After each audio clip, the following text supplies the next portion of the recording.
गुरुर्ब्रह्मा गुरुर्विष्णु गुरुर्देवो महेश्वरः गुरुर्साक्षात् परब्रह्म तस्मै श्री गुरुवे नमः। ध्यानमूलं गुरुमूर्ति पूजामूलं गुरुपदं मंत्रमूलं गुरुवाक्यं मोक्षमूलं गुरुकृपा।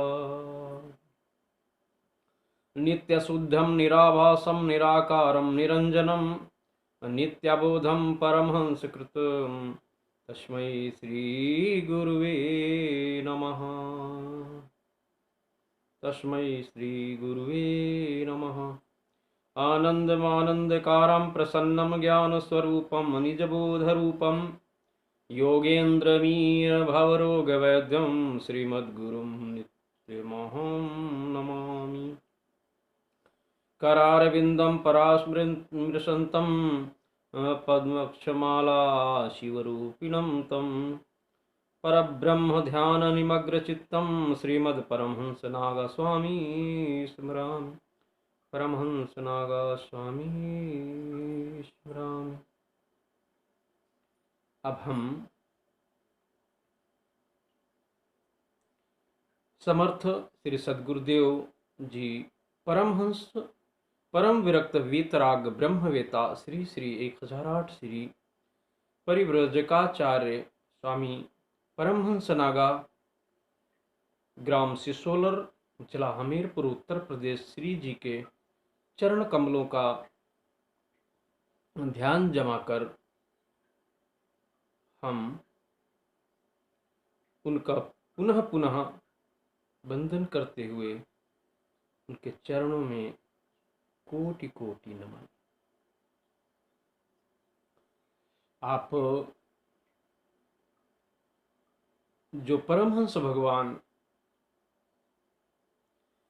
32 वर्ष तक एक ही सैया में लेटे रहे और भक्तों का कल्याण करते रहे और अपने आप को छुपाए रहे, किसी को पहचानने नहीं दिया, जानने नहीं दिया, अपने आप को छुपाए रहते थे। वो परमहंस भगवान का चरित्र आपको हम बारी बारी से उनके जो साक्षात्कार हैं, उन्होंने जो भक्तों पर कल्याण किए हैं, भक्त के भाववश कहते हैं साहब सो सब होत है बंदे ते कछु नाही, राई ते पर्वत करे तो राई माह। तो ऐसे परमहंस भगवान जो भक्तों के साथ अनेक लीलाएं करते रहे, वो लीलाएं उन भक्तों के माध्यम से हम बारी बारी से आपको दिखाते हैं। और अगर आप में भी,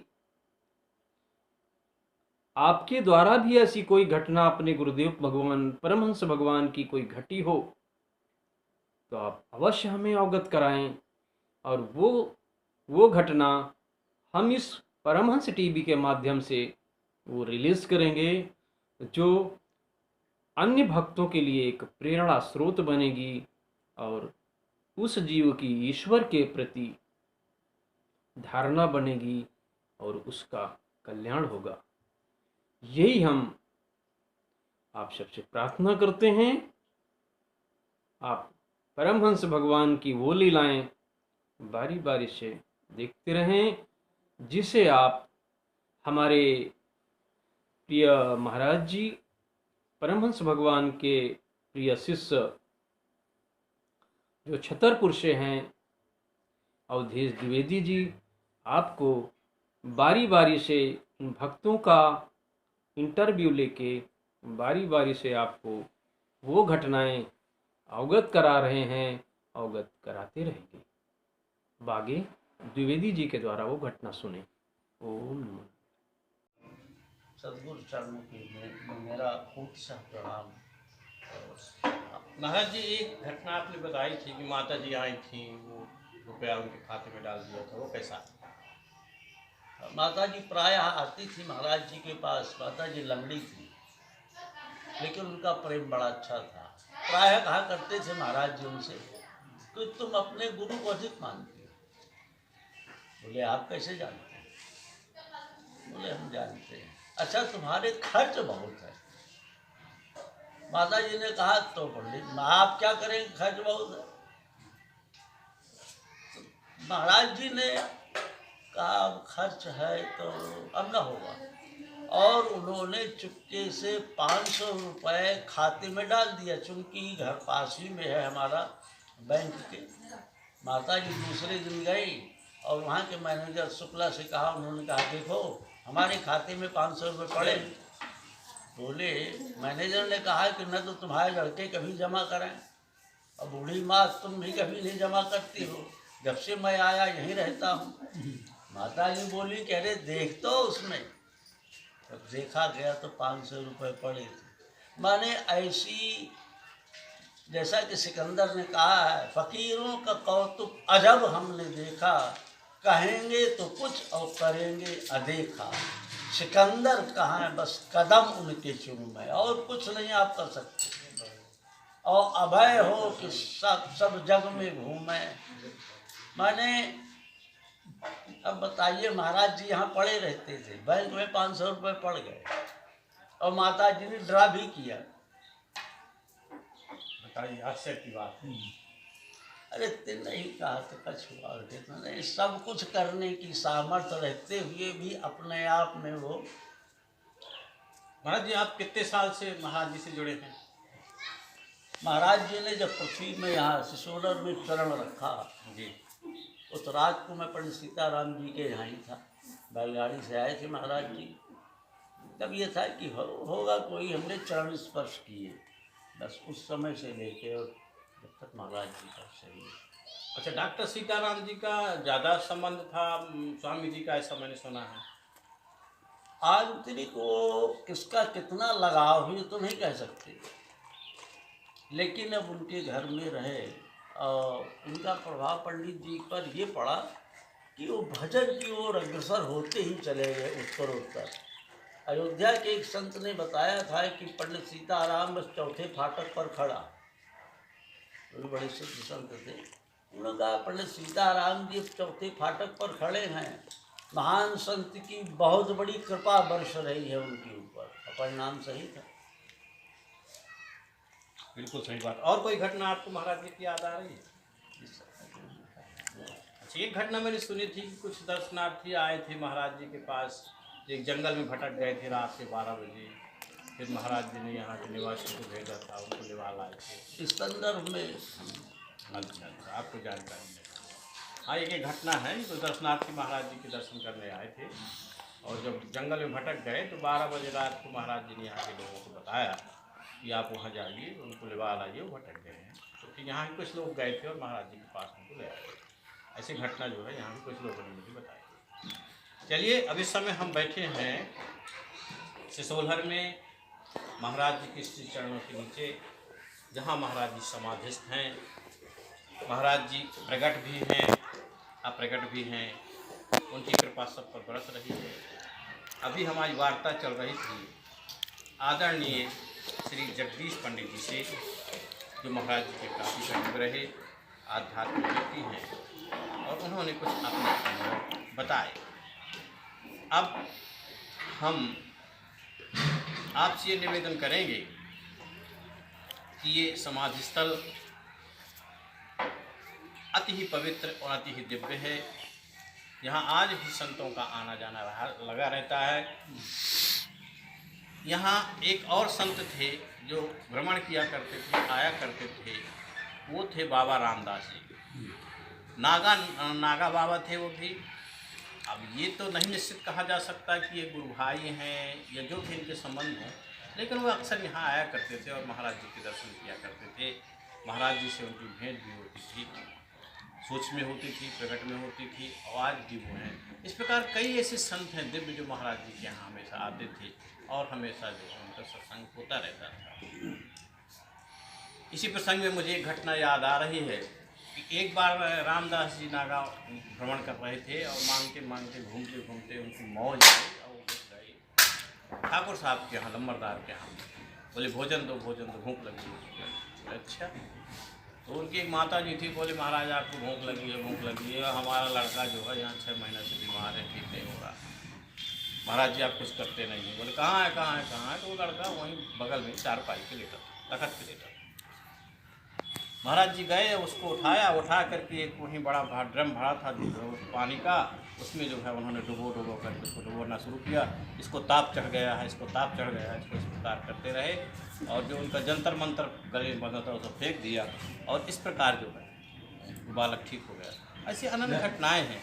तो ये तो बड़ी छोटी चीज़ें हैं संतों के लिए, इस पर ना संतों को कोई महत्व है ना दर्शकों का हो सकता है, पिपासियों का हो सकता है, लेकिन महाराज जी सब पर कृपा करते थे। जो चाहता था वो उस महाराज जी को मिलता था। संत भाई सब कुछ दे देते हैं। योगक्षेम वहम हम, जो भगवान योगक्षेम वहन करते हैं वो संत भी करते हैं। तो हम ऐसे ही यहाँ बैठे हैं यार ससोलर समाज में। अनन्याश्चिन्त्यन्तो मां ये जना परिपास्ते तेषां नित्याभियुक्तानां योगक्षेमं वहाम्यहम्। वहाम्यहम् पंडित जी ने गीता का श्लोक सुनाया जिस प्रमाणित है। तो इस प्रकार की जो है यहाँ तमाम अनंत घटनाएं हैं। लेकिन जो मुख्य बात है, महाराज जी स्वामी जी के बारे में निवेदन करूं कि स्वामी जी विशुद्ध संत हैं, परमहंस संत हैं, उच्च स्तरीय संत हैं। ये उसी प्रकार महाराज जी की उपस्थिति है जिस प्रकार परमात्मा की होती है, क्योंकि जो परमहंस संत होते हैं वो परमात्मा ही होते हैं। भक्त और भगवंत का तन मन एक जान, रामदास नागा कहा यही ठीक परमात्मा। ये देखिए प्रमाण मिल गया सीधा सीधा। इस प्रकार जो है ये महाराज जी के पास हम लोग बैठे हैं। अब हम जो है अगली समाधि में चलते हैं, जहाँ पे हमारे बगल में मस्त राम बाबा जी की समाधि है। इनके बारे में हमारे आदरणीय पंडित जी बताएंगे। जय श्री राम, जय गुरुदेव। ऊंच मुकाम ताते गुरुपद को करूं बार बार प्रणाम।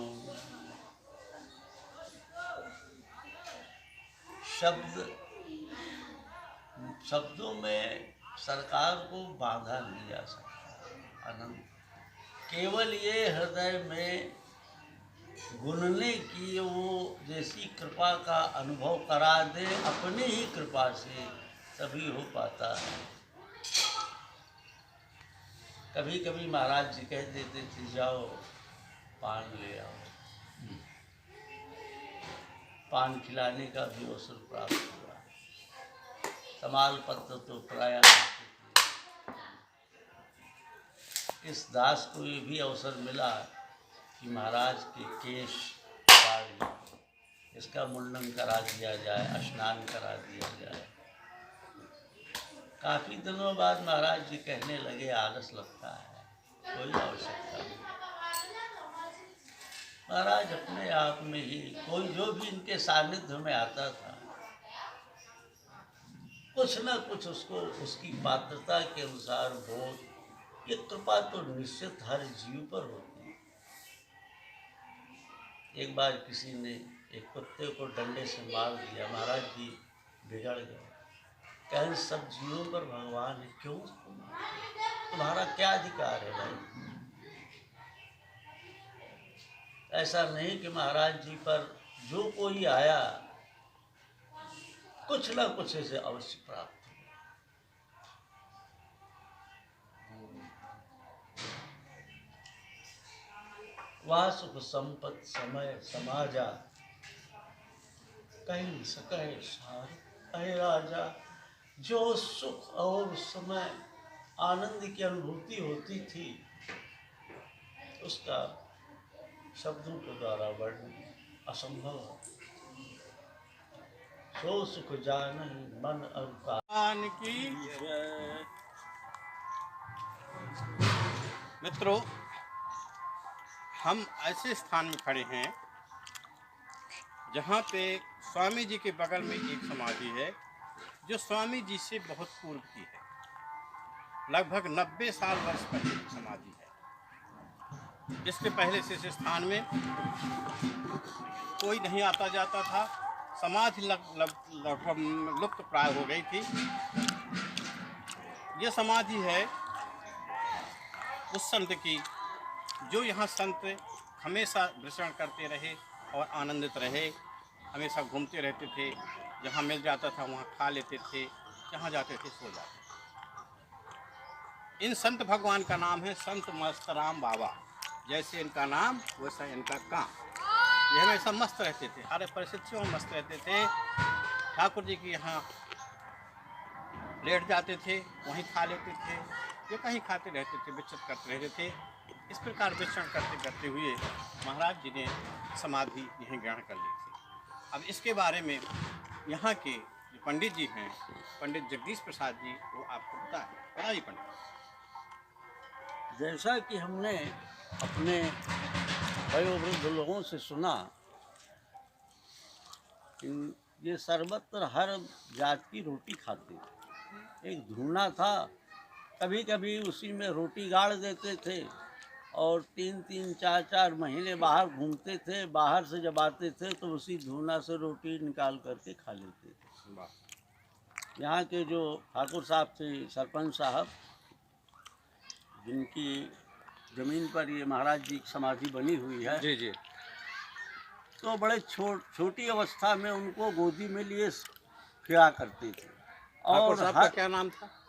सरपंच रंग बहादुर सिंह। रंग बहादुर जी। रंग बहादुर सिंह जी को वो अपने कंधे में बैठा करके और पूरे गांव में घूमते थे, हर जात की रोटी खिला देते थे और कहते थे ये सबके पुण्य प्रताप से इस बालक का भरण पोषण हो रहा है। ये मत सोचो कि ये बहुत बड़े जमींदार के लड़के हैं, ये संत कृपा से ही। और वास्तव में उनके गुण जो हैं, संतों की सानिध्य और भरण पोषण के कारण बड़े ही सुशील रहे वो, और बड़े शांत, हर काम को बड़े सोच समझ कर करते थे। किसी से उनका कोई बुराई नहीं थी और अपने काम में हमेशा लगे रहते थे। किसी की उन्होंने आज तक बुराई नहीं की, न सोची। लेकिन मस्तराम जी की विशेष कृपा उनके ऊपर रही, उनके पालन पोषण में रंग बहादुर सिंह की, ऐसा हमने सुना। और यहाँ तो पहले ये समाधि बिल्कुल जीर्ण शीर्ण हो गई थी। कोई ऐसी घटना बाबा की जो आपको याद हो? मस्तराम बहुत पहले के हैं महाराज। अच्छा, आपके जीवन में नहीं रहे? हमारे जीवन में नहीं रहे। नहीं, कुछ सुना शायद खूब घटनाएं सुनी। हाँ, बहुत सी होंगी। असल में संत तो मैंने एक घटना सुनी है इनके बारे में। एक दिन आदरणीय तिवारी जी बता रहे थे कि एक लम्बरदार के यहाँ थे मस्तराम महाराज, तो रात में बहुत उनकी लोमड़ियों को, सियारों की आवाज़ें आ रही। तो लोगों ने पूछा ठाकुर साहब ने कि क्यों मस्तराम, ये आवाज़ें कैसे आ रही हैं तुम्हें? लोग कहते हैं तो बड़े संत हो, बताओ। तो वो थोड़ी देर शांत रहे, फिर बोले कि सुबह एक आपको जो खुशखबरी मिलेगी, सुबह जब बाजा बजेंगे तब अब आपको पता चलेगा। आज रात में जो बालक पैदा होंगे वो दिव्यमान होंगे और साधक होंगे, वो विभूति होंगे। और उस रात में 2 बालकों का जन्म हुआ, आदरणीय रंगनाथ जी का और डॉक्टर सीताराम जी के अवस्थी का, जो दोनों एक अपने स्तर के अच्छे गृहस्थ संत रहे और उन्होंने किसी के साथ कभी अनहित नहीं किया। जो बना है उन्होंने हित ही किया है। इस प्रकार जो है तमाम संत अपने आप को हमेशा छुपाए रखते हैं। जो सच्चा संत होगा वो अपने आप को छुपाए रखता है, हमेशा अपने आप को प्रकट नहीं करता, वही सच्चा संत है। सब ही हमेशा अपने आप को जो दुराए रहे, छिपाए रहे, वही संत है। इस प्रकार जो है महाराजा बाबा की हमारी समाधि है। बोले मस्तराम बाबा की। स्वामी जी